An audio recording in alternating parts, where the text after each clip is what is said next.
Google, sometimes called Alphabet. So their stock price is the first thing to look at. And I don't say, when I say look, I really mean jot down and analyze. Maybe analyze isn't even the right term, but scrutinize. I don't know. And so anyway, the first 6 things I look at, and sometimes this is called the capital structure. It's one way to look at it. So there's some kind of share price, even in private companies. And then there's shares outstanding. So how many shares is the company divided into, right? That's what's your share of the company. Well, let's take a look at Google. And so I just go to Google, and I would type the company's name, which in this case is actually Google. Maybe it's Alphabet. And I would say Alphabet Investor Relations. And that's kind of how I got to this website. All right, so I'm at the Investor Relations website. And I'm looking for shares outstanding or shares in general. It's usually in the income statement towards the bottom. It's also sometimes in the balance sheet, as you can see. So here it is, 682 million shares outstanding. So I just type that down. And I note what date it's for. So this is, oh, I'm looking at the wrong one. This is the column for 2021. So let's look at the column for 2022, more recent. So it's 667,551. And I just type Q122. All right. So there are 667 million shares of Google, right? So to buy one share, you need to pay $2,000 roughly.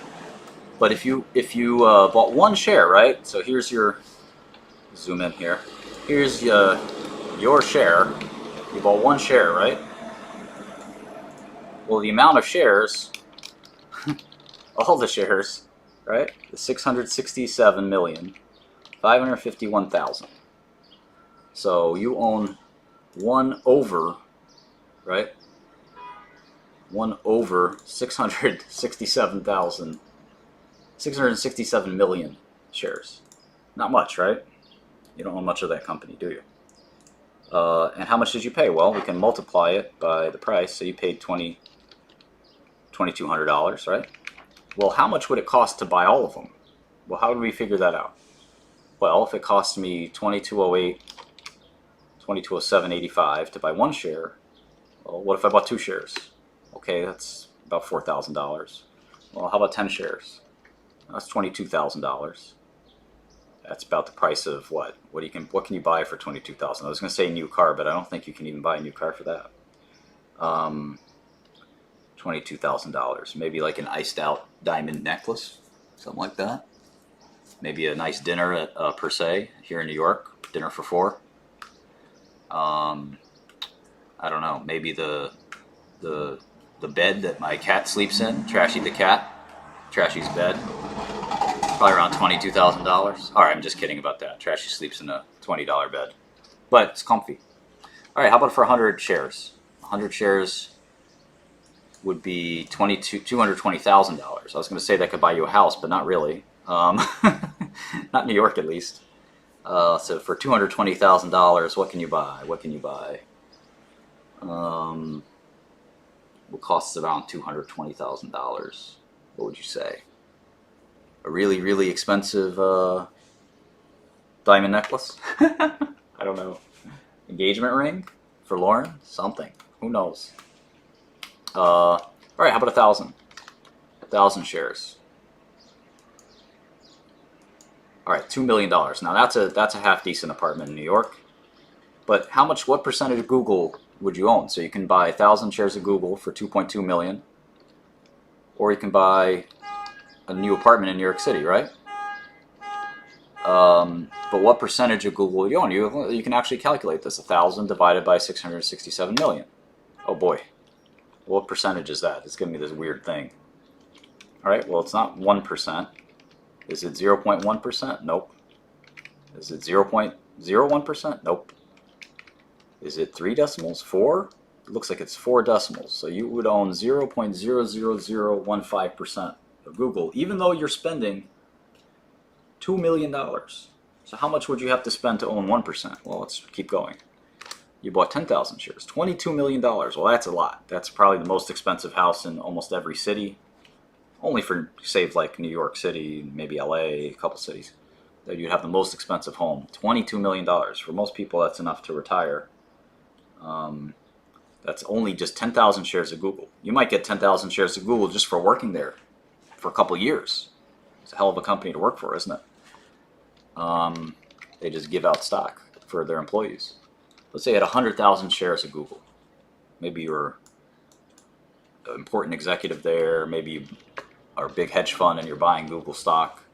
$220 million. That's almost enough to buy a hockey team. Definitely the most expensive home of all time.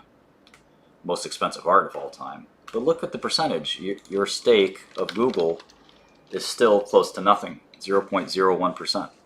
It's not even 1%. It's not even close to 1%. Let's say you had 1 million shares of Google. You were good friends with the CEO of Google. Maybe you're a top superstar at Google. They gave you 1 million shares of stock. That would cost you $2.2 billion. Right? And you still don't even own 1% of the company. 0.15. Well, maybe let's try 5 million shares. Well, that's $11 billion. That would put you on the Forbes list. Right? You'd be in the top richest people in the world. And you wouldn't be towards the bottom. You'd be like in the middle or towards the top end of the list. And you still don't even own 1% of Google. So anyway, the point here is that there's something called market cap. And market cap is the stock price times all the shares. So the reason these percentages are so small is because Google is so big. It's a $1.5 trillion company. So if you multiply the stock price by all the shares, these are in millions. So this is not 668 shares. This is 668 million shares. So I have to add millions to this. So it's 1.473 trillion dollars of market cap. That's if you bought every share for that price, that's what you would get. So kind of an interesting thing. It's the number 3 thing I look at. It's the first thing that's not self-explanatory. The first 2 are kind of self-explanatory. But like I said, these are the 6 things I look at for every business I ever look at. And I've looked at hundreds or thousands of these. So what's the 4th and 5th thing? Well, I look at cash and debt. So let's get the cash, and that's going to be on the balance sheet. The balance sheet is one of the financial statements. There it is. They got $139 billion in cash, according to this. I include anything that's like cash, so marketable securities counts for me. Here's some more cash they have, $29,549. All right, so that's $169 billion of cash. Quite a lot, but they have some debt too, so we got to look at the debt. That's the 5th thing I look at. So here's some debt. And yeah, it looks like that's all the debt they have. Google for a long time was debt-free. Debt's not a bad thing, by the way. It's normal to have debt, as a company at least. All right, so Google has $170 billion in cash and $15 billion in debt. So their net cash, right? Their net cash would be what? Cash minus debt, right? So $154 billion would be their net cash. So if you take their market cap and you subtract, the net cash, you get something called enterprise value. Now, why do we care about enterprise value? What does that mean? Well, that's 1.3 trillion anyway, if you were counting. That's the enterprise value. But what does this mean? Why do I care about it so much? It's arguably the most important of these 6. You can call these the big 6 if you want. You need a fun name for them. Sometimes we'll call it that. So what is the enterprise value? Well, it's pretty non-intuitive. So I know there's some people watching. So we'll see who can figure this out the best. I told you what the formula is, right? It's just market cap minus cash plus debt, or market cap minus net cash.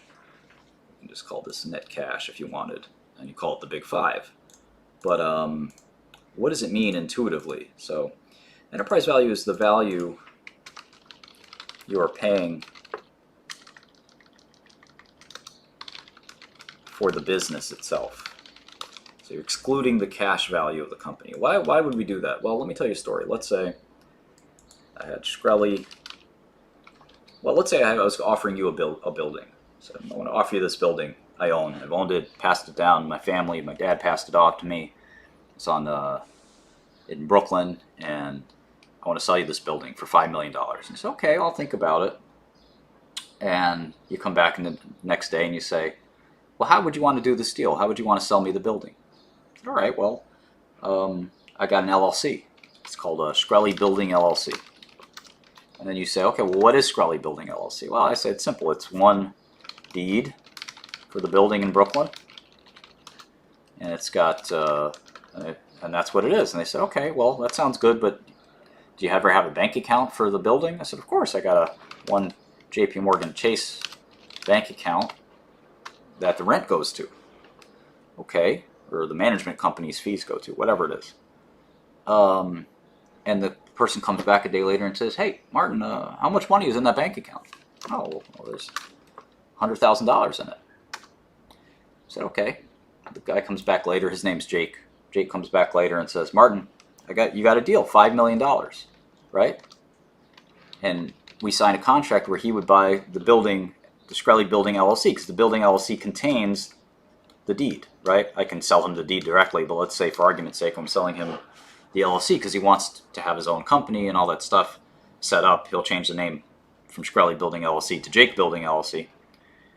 But did I really sell him the building for $5 million? That's the question. What do you guys say? What do you think?